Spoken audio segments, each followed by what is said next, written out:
Buenas tardes compañeros y compañeras del grupo 608, hoy venimos a traerles un video informativo sobre el tema. La adolescencia. Sin más preámbulos, comencemos. Una transición en el desarrollo. Un cambio físico importante es el inicio de la pubertad, el proceso que lleva a la madurez sexual o fertilidad, es decir, la capacidad para reproducirse. Tradicionalmente se creía que la adolescencia y la pubertad empezaban al mismo tiempo, alrededor de los 13 años, pero, como veremos, en algunas sociedades occidentales los médicos han comprobado que los cambios puberales tienen lugar mucho antes de los 10 años. Según la definición que presentamos en este libro, la adolescencia abarca aproximadamente el lapso entre los 11 y 19 o 20 años. La adolescencia como construcción social. La adolescencia es una construcción social. En las sociedades preindustriales no existía dicho concepto. En ellas se consideraba que los niños eran adultos cuando maduraban físicamente o empezaban el aprendizaje de una vocación. Recién en el siglo XX la adolescencia fue definida como una etapa diferenciada de la vida en el mundo occidental. En la actualidad, se ha convertido en un fenómeno global, aunque puede adoptar distintas formas en diferentes culturas. En casi todo el mundo, la entrada a la adultez insume más tiempo y es menos clara que en el pasado. Adolescencia. Una época de oportunidades y riesgos. La adolescencia ofrece oportunidades para crecer, no solo en relación con las dimensiones físicas, sino también en la competencia cognitiva y social, la autonomía, la autoestima y la intimidad. Los jóvenes que tienen relaciones de apoyo con los padres, la escuela y la comunidad tienden a desarrollarse de una manera saludable y positiva. Sin embargo, los adolescentes estadounidenses enfrentan hoy peligros para su bienestar físico y mental que incluyen altas tasas de mortalidad por accidentes, homicidios y suicidios. Como veremos, las conductas de riesgo pueden reflejar inmadurez del cerebro adolescente. Desarrollo físico. Pubertad. La pubertad implica cambios biológicos notables. Esos cambios forman parte de un largo y complejo proceso de maduración que empezó antes del nacimiento, y sus ramificaciones psicológicas continúan en la adultez. ¿Cómo empieza la pubertad? La pubertad es resultado de la producción de varias hormonas. El incremento en el hipotálamo de la hormona liberadora de gonadotropina, GnRH, da lugar al aumento en dos hormonas reproductivas clave. La hormona luteinizante, LH, y la hormona folículo estimulante, FSH. En las niñas, los mayores niveles de la hormona folículo estimulante dan inicio a la menstruación. En los varones, la hormona luteinizante inicia la secreción de testosterona y androstenediona. La pubertad está marcada por dos etapas: 1, la activación de las glándulas suprarrenales; 2, la maduración de los órganos sexuales unos cuantos años más tarde. El cerebro adolescente. No hace mucho tiempo, la mayoría de los científicos creía que el cerebro había madurado por completo a la llegada de la pubertad. Sin embargo, estudios actuales de imagenología revelan que el desarrollo del cerebro del adolescente todavía está en progreso. Entre la pubertad y la adultez temprana tienen lugar cambios espectaculares en las estructuras del cerebro involucradas en las emociones, el juicio, la organización de la conducta y el autocontrol. La inmadurez del cerebro ha suscitado preguntas respecto de la medida en que es razonable hacer a los adolescentes legalmente responsables de sus actos, lo cual dio lugar a que en 2005 la Suprema Corte de Estados Unidos dictaminara que la pena de muerte era inconstitucional para un asesino convicto que tuviera 17 años o menos en el momento en que se cometió el delito. La red socioemocional incrementa su actividad en la pubertad, mientras que la red del control cognitivo madura de manera más gradual hacia la adultez temprana.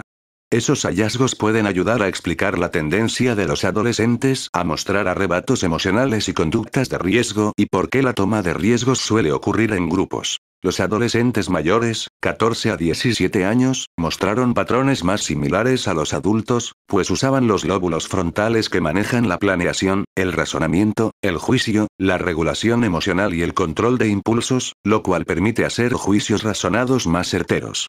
Esta diferencia podría explicar las elecciones poco sensatas de los adolescentes, como el abuso de sustancias y los riesgos sexuales. El desarrollo del cerebro inmaduro puede permitir sentimientos que anulan la razón e impiden que presten atención a las advertencias que los adultos consideran lógicas y persuasivas. El subdesarrollo de los sistemas corticales frontales asociados con la motivación, la impulsividad y la adicción puede ayudar a explicar por qué los adolescentes tienden a buscar emociones y novedad y por qué a muchos de ellos les resulta difícil enfocarse en metas a largo plazo. La estimulación cognitiva en la adolescencia supone una diferencia fundamental en el desarrollo del cerebro. El proceso es bidireccional. Las actividades y experiencias de una persona joven determinan qué conexiones neuronales se conservarán y fortalecerán, desarrollo que sostiene un mayor crecimiento cognitivo en esas áreas. Los adolescentes que ejercitan su cerebro mediante el aprendizaje para ordenar sus pensamientos, entender conceptos abstractos y controlar sus impulsos, sientan las bases nerviosas que les servirán por el resto de su vida. Consumo y abuso de sustancias. Aunque la gran mayoría de los adolescentes no abusan de las drogas, una importante minoría sí lo hace. El abuso de sustancias implica el consumo dañino de alcohol o de otras drogas que puede dar lugar a la dependencia a las drogas o adicción, la cual puede ser fisiológica, psicológica o ambas y es probable que continúe en la adultez. Las drogas adictivas son en especial peligrosas para los adolescentes porque estimulan partes del cerebro que continúan su desarrollo durante la adolescencia. Cerca de 6% de los jóvenes de 12 a 17 años necesitaba tratamiento por el consumo de alcohol y más de 5% necesitaba tratamiento por el consumo de drogas ilícitas. Tendencias en el consumo de droga en Estados Unidos, casi la mitad de los adolescentes, 47%, ha probado drogas ilícitas para cuando egresan de la preparatoria.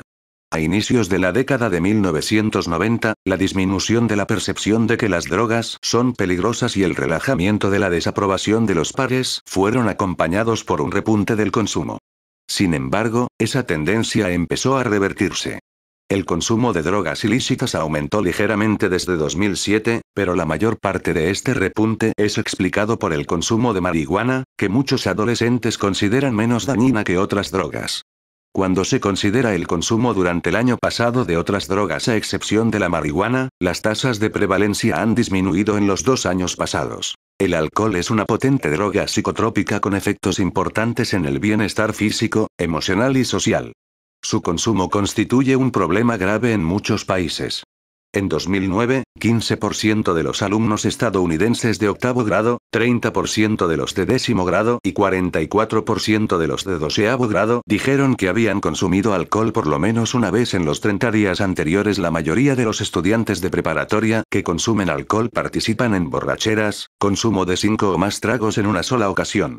Aproximadamente 24% de los alumnos del último grado de preparatoria admiten un consumo excesivo de alcohol. El humo de la marihuana por lo general contiene más de 400 carcinógenos, y en los últimos 25 años se ha duplicado su potencia. El consumo excesivo puede dañar el cerebro, el corazón, los pulmones y el sistema inmunológico, además de ocasionar deficiencias nutricionales, infecciones respiratorias y otros problemas físicos. El consumo de tabaco entre los adolescentes es un problema menos generalizado en Estados Unidos que en la mayoría de los otros países industrializados. Desde mediados de la década de 1990, las tasas de tabaquismo han disminuido de 1/3 a más de la mitad entre los alumnos de octavo a 12º grados. Sin embargo, cerca de 7% de los alumnos de octavo grado, 13% de los de 10º grado y 20% de los de 12º grado son fumadores actuales, lo hicieron el mes anterior. Muerte en la adolescencia. La muerte en la adolescencia siempre es trágica y, por lo regular, accidental, pero no del todo. En Estados Unidos, 63% de las muertes es resultado de choques automovilísticos, otras lesiones no intencionales, homicidio y suicidio. La frecuencia de muertes violentas en este grupo de edad es un reflejo tanto de una cultura violenta como de la inexperiencia e inmadurez de los adolescentes, que a menudo conducen a asumir riesgos y a la falta de cuidado. Muertes por accidentes automovilísticos y armas de fuego. Los choques automovilísticos son la causa principal de muerte entre los adolescentes de Estados Unidos y representan aproximadamente la tercera parte de todas las muertes en la adolescencia. El riesgo de colisión es mayor entre los jóvenes de 16 a 19 años que en cualquier otro grupo de edad, sobre todo entre los jóvenes de 16 y 17 años que empezaron a conducir recientemente. Es más probable que las colisiones resulten fatales cuando hay pasajeros adolescentes en el vehículo, lo cual puede deberse a que los adolescentes suelen conducir de manera más temeraria en presencia de sus pares. Las muertes de jóvenes de 15 a 19 años relacionadas con armas de fuego son mucho más comunes en Estados Unidos que en otros países industrializados. Constituyen alrededor de una tercera parte de todas las muertes por lesiones y más de 85% de los homicidios en este grupo de edad. Suicidio. El suicidio es la tercera causa importante de muerte entre los estadounidenses de 15 a 19 años de edad. La tasa de suicidio en adolescentes disminuyó 28% entre 1990 y 2003, lo que quizás se debió en parte a que se restringió su acceso a las armas de fuego. No obstante, en 2004 la tasa de suicidio se disparó 8%, con lo que alcanzó su nivel más alto en 15 años, con los mayores incrementos entre las adolescentes. La horca ha superado a las pistolas como método preferido entre las chicas, pero entre los varones sigue siendo más probable el uso de armas de fuego. Desarrollo cognitivo. Aspectos de la maduración cognitiva. Los adolescentes no solo tienen una apariencia diferente de los niños más pequeños, sino que también piensan y hablan de manera distinta. La velocidad con que procesan la información sigue aumentando. Aunque en ciertos sentidos su pensamiento aún es inmaduro, muchos son capaces de adentrarse en el razonamiento abstracto y elaborar juicios morales complejos, además de poder hacer planes más realistas para el futuro. Razonamiento hipotético deductivo para apreciar la diferencia que implica el razonamiento formal. Sigamos el progreso de un niño típico al lidiar con un problema piagetano clásico. El problema del péndulo se muestra a Adam el péndulo, un objeto que cuelga de una cuerda. Luego se le enseña cómo puede cambiar cualquiera de 4 factores: la longitud de la cuerda, el peso del objeto, la altura desde la cual suelta el objeto y la cantidad de fuerza que puede usar para empujarlo. Se le pide que calcule qué factor o combinación de factores determinan la rapidez con que oscila el péndulo. Cambios en el procesamiento de la información. Los cambios en la manera en que los adolescentes procesan la información reflejan la maduración de los lóbulos frontales del cerebro y pueden explicar los avances cognitivos descritos por Piaget. La experiencia tiene una gran influencia en la determinación de cuáles conexiones neuronales se atrofian y cuáles se fortalecen.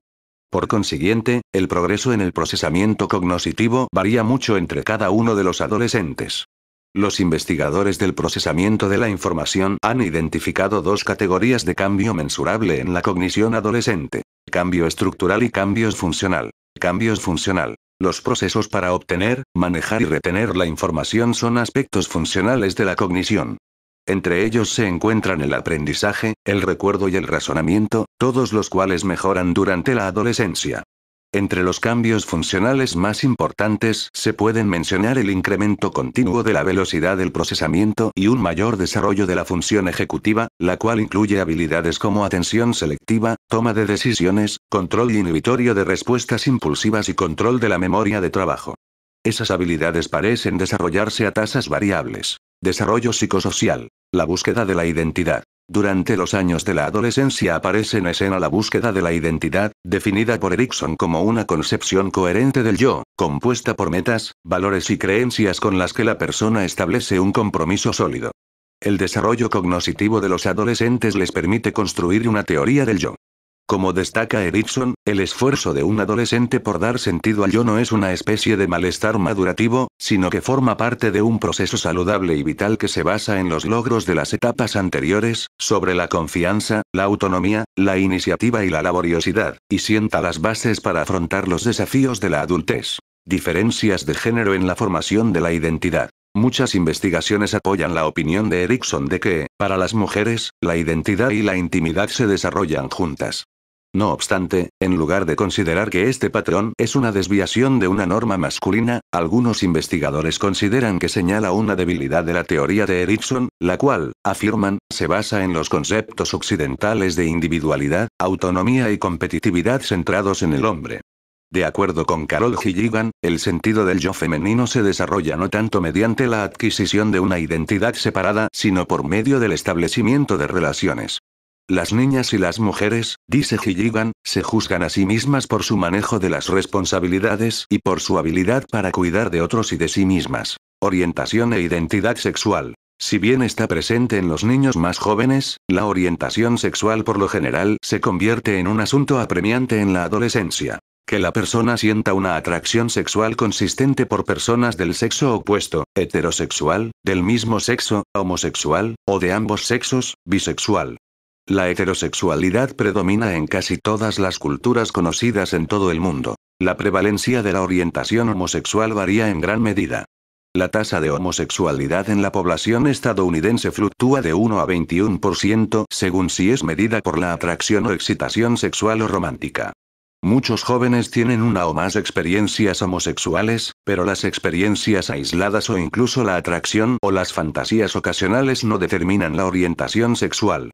En una encuesta nacional, 4,5% de los muchachos y 10,6% de las muchachas del grupo de edad de 15 a 19 años informaron que alguna vez habían tenido contacto sexual con una persona del mismo sexo, pero solo 2,4% de los varones y 7,7% de las chicas dijeron haberlo hecho el año anterior. El estigma social puede sesgar esos autorregistros, lo cual subestima la prevalencia de la homosexualidad y la bisexualidad. Bueno, por nuestra parte es todo, espero que les haya gustado nuestro video, gracias por su humilde atención. Integrantes del equipo: Alonso Velarde, Samuel Maldonado, Esteban Mesa y Roberto Martínez. Gracias.